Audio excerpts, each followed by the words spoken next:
ಇನ್ನು ಹಾವೇರಿ ಜಿಲ್ಲೆಯಲ್ಲಿ ನಿರಂತರ ಮಳೆ ಕೂಡ ಆಗ್ತಾ ಇದೆ. ಹಾವೇರಿಯಲ್ಲಿ ಕುಮುದ್ವತಿ ನದಿ ಅಬ್ಬರ ಮತ್ತಷ್ಟು ಹೆಚ್ಚಳವಾಗಿದೆ. ರಟ್ಟಹಳ್ಳಿ ತಾಲೂಕಿನ ಎಳಿವಾಳ ಚಪ್ಪದಹಳ್ಳಿಯ ಬ್ರಿಡ್ಜ್ ಮುಳುಗಡೆ ಆಗಿದೆ. ಮುಳುಗಿದ ಬ್ರಿಡ್ಜ್ ಮೇಲೇನೆ 2 ಹಸುಗಳನ್ನ ಈಗ ರೈತ ದಾಟಿಸ್ಕೊಂಡು ಹೋಗಿದ್ದಾರೆ. ಇಂಥವೆಲ್ಲ ಸಾಹಸ ಮಾಡಕ್ಕೆ ಹೋಗ್ಬೇಡಿ. ತಾಲೂಕು ಆಡಳಿತ ಸಂಚಾರ ನಿಷೇಧಿಸಿದ್ರು ಕೂಡ ಜನ ಓಡಾಟವನ್ನ ಮಾಡ್ತಾ ಇದ್ದಾರೆ. 2 ಅಡಿ ನೀರಿದೆ, ಎತ್ತುಗಳನ್ನು ಅದರಲ್ಲೇ ದಾಟಿಸ್ಕೊಂಡು ಹೋಗಿದ್ದಾರೆ ಹರಸಾಹಸ ಪಟ್ಕೊಂಡು. ಯಾಕೆ ಇಂಥವೆಲ್ಲ ಮಾಡ್ಕೊಳಕ್ಕೆ ಹೋಗ್ತೀರಾ? ಏನು ಕಡಿಮೆನಾ? ಜೀವ ಹೋದರೆ ವಾಪಸ್ ಬರುತ್ತಾ? ನಿಮ್ಮದು ಇಲ್ಲ, ಅದರದ್ದು ಇಲ್ಲ, ಹೊತ್ಕೊಂಡು ಹೋಗ್ಬಿಡುತ್ತೆ ಅಷ್ಟೇ. ಹಸುಗಳ ಪರಿಸ್ಥಿತಿ ಏನಾಗಬೇಕು? ಹಸುಗಳಿಗೆ ಬೆಲೆನೇ 50-60 ಸಾವಿರ ರೂಪಾಯಿ ಇದಾವೆ. ಏನು ಸಣ್ಣ ಪುಟ್ಟದ ಹಸುಗಳು ಸಿಗೋದು? ಜೀವ ಹೋದ್ಮೇಲೆ ಬರೋದಿಲ್ಲ. ಯಾಕಿಂತವೆಲ್ಲ ಸಾಹಸ ಮಾಡಕ್ಕೆ ಹೋಗ್ತೀರಾ?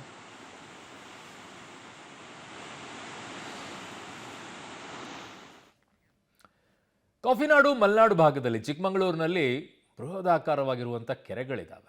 ಅಲ್ಲಿ ಕೆರೆಗಳೆಲ್ಲ ಕೋಡಿ ಬೀಳುವಂಥ ಪರಿಸ್ಥಿತಿ ಇದೆ. 2000 ಎಕರೆ ವಿಸ್ತೀರ್ಣದಲ್ಲಿರುವಂತಹ ಬೃಹತ್ ಅಯ್ಯನ ಕೆರೆ ಮತ್ತು ಮದಗದ ಕೆರೆ ಕೋಡಿ ಬಿದ್ದೀಗ ಸಾವಿರಾರು ಎಕರೆ ಹೊಲಗದ್ದೆ ತೋಟಗಳೆಲ್ಲ ಜಲಾವೃತವಾಗೋಗ್ಬಿಟ್ಟಿದೆ.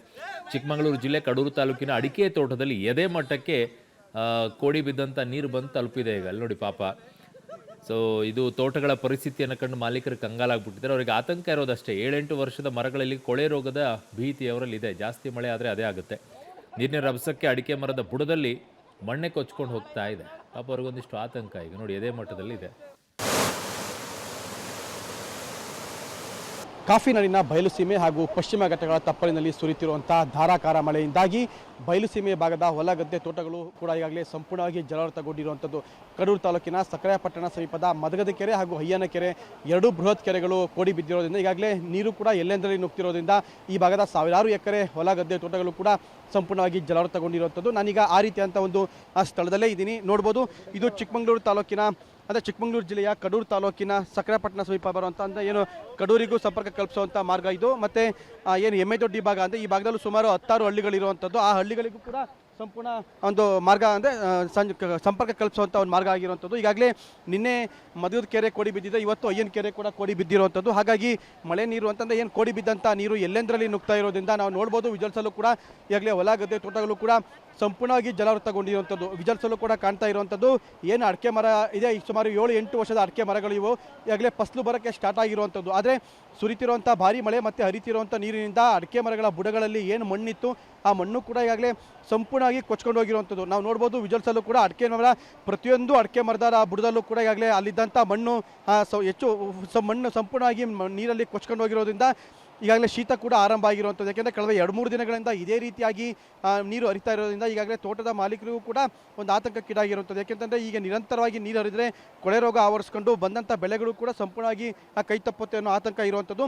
ಮತ್ತು ಈಗ ಜೊತೆಗೆ ಇನ್ನೊಂದು ಭಾಗದಲ್ಲೂ ಕೂಡ ನೋಡ್ಬೋದು, ಈ ಭಾಗದಲ್ಲೂ ಕೂಡ ಯಥೇಚ್ಛವಾಗಿ ಮಳೆ ಬಂದು ಈಗಾಗಲೇ ಅಯ್ಯನ ಕೆರೆ ಅಂದರೆ ಏನು ಮದಗದ ಕೆರೆ ನೀರು ಹರಿತಾ ಇರೋದ್ರಿಂದ ತೋಟದಲ್ಲಿ ಕೂಡ ಸುಮಾರು ಒಂದು 4ರಿಂದ 5 ಅಡಿ ಎತ್ತರಕ್ಕೆ ನೀರು ನಿಂತಿರುವಂಥದ್ದು. ಹೀಗೆ ಏನು ಈ ಗಿಡಗಳು ಇನ್ನು ಸುಮಾರು 4ರಿಂದ 5 ವರ್ಷದ ಗಿಡಗಳು ಇನ್ನು ಫಸಲು ಕೂಡ ಬರ್ದಲೇ ಇರುವಂಥ ಗಿಡಗಳು. ಆದರೆ ವರ್ಷ ಪೂರ್ತಿ ಇವನು ಮಕ್ಕಳು ಸಾಕಿರ್ತಾರೆ. ಆದರೆ ಈಗ ಸುರಿತಿರುವಂಥ ಮಳೆಯಿಂದಾಗಿ ಮತ್ತು ಹರಿತಿರುವಂಥ ನೀರಿನಿಂದಾಗಿ ತೋಟಗಳು ಕೂಡ ಈಗಾಗಲೇ ಸಂಪೂರ್ಣವಾಗಿ ಜಲಾವೃತಗೊಂಡಿದೆ. ನಾವು ನೋಡ್ಬೋದು, ತೋಟದ ಮಾಲೀಕರು ಕೂಡ ನೀರನ್ನು ಯಾವ್ದಾರ ಒಂದು ಮಾರ್ಗದಿಂದ ಹೊರಗಡೆ ಹಾಕೋಕ್ಕೆ ಪ್ರಯತ್ನ ಮಾಡ್ತಾ ಇರುವಂಥದ್ದು. ಆದರೆ ಯಥೇಚ್ಛವಾಗಿ ನೀರು ಹರಿತಾ ಇರೋದ್ರಿಂದ ಯಾವುದೇ ಬೇರೆ ದಾರಿನೂ ಕೂಡ ಇಲ್ದಲೇ ಅವರು ಕೂಡ ತೋಟದೊಳಗಡೆ ಓಡಾಡ್ತಿರುವಂಥದ್ದು. ಅಂದರೆ ನಾವು ನೋಡ್ಬೋದು, ವಿಜಯಸ್ಥಳ ಕೂಡ ಅವರು ಎಷ್ಟು ಎತ್ತರಕ್ಕೆ ಅವ್ರು ನಿಂತಿರುವಂಥ ವ್ಯಕ್ತಿ ಸುಮಾರು ಎದೆ ಮಟ್ಟಕ್ಕೆ ನೀರು ಬಂದಿದೆ. ಇಷ್ಟು ದೊಡ್ಡ ಪ್ರಮಾಣದಲ್ಲಿ ಕೆರೆ ನೀರು ಕೋಡಿ ಬಿದ್ದಿರೋದ್ರಿಂದ ಈಗಾಗಲೇ ತೋಟಗಳು ಕೂಡ ಸಂಪೂರ್ಣವಾಗಿ ಜಲಾವೃತಗೊಳ್ಳುವಂಥ ಸಾಧ್ಯತೆ ಕೂಡ ಇರುವಂಥದ್ದು. ಅಂದರೆ ಕೊಳೆ ರೋಗ ಆವರಿಸುವಂಥದ್ದು. ಸಣ್ಣ ಸಸಿಗಳಾಗಿರೋದ್ರಿಂದ ಇವು ಒಂದು ಈ ರೀತಿಯಾಗಿ ಏನು ಕೊಳೆ ರೋಗ ಅಂದರೆ ಯಥೇಚ್ಛವಾಗಿ ನೀರು ಹರಿಯೋದ್ರಿಂದ ಫಸಲು ಮೇಲೂ ಕೂಡ ಪರಿಣಾಮ ಬೀರುವಂಥದ್ದು. ಹಾಗಾಗಿ ಕಡೂರು ತಾಲೂಕು ಶಾಶ್ವತ ಬರಗಾಲಕ್ಕೆ ತುತ್ತಾದಂಥ ತಾಲೂಕು. ಆದರೆ ಮಲೆನಾಡು ಭಾಗದಲ್ಲಿ ಸುರಿತಿರುವಂಥ ಮಳೆಯಿಂದಾಗಿ ಕಡೂರು ತಾಲೂಕಲ್ಲಿ ಕೂಡ ಯಥೇಚ್ಛವಾಗಿ ನೀರು ಹರಿತಾ ಇರುವಂಥದ್ದು.